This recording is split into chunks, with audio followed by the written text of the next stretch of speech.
साईं हिकिड़ो माण्हू कंहिं मजलिस में वेही करे पंहिंजे छोकिरीअ जो रिश्तो ॾिनो ॿी धुर जे छोकिरे खे। दुआ बि थी वई ऐं मिठाई बि तक़सीम थी वई।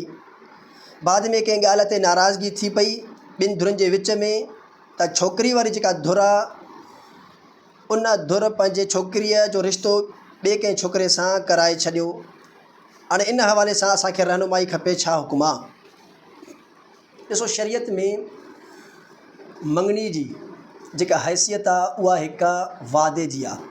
उन जंहिं छोकिरे खे रिश्तो ॾिनो उन जे सरपरस्तनि ज़िमेदारनि इहो वाइदो कयो त असां पंहिंजे छोकिरीअ जो रिश्तो तव्हांजे छोकिरे खे ॾिनो आहे। हाणे बाद में उहो शख़्स वादे ख़िलाफ़ी करे थो, फिरी थो वञे, छोकिरीअ जो रिश्तो ॿिए हंधि तइ थो करे, इहो इन जे लाइ मुनासिब न आहे।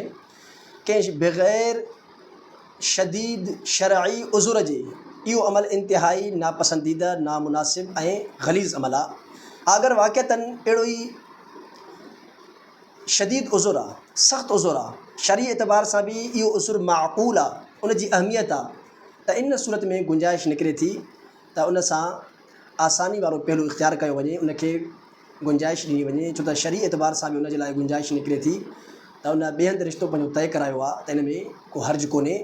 उन सूरत में जॾहिं शरई उज़ुर ऐं शदीद उज़ुर हुजे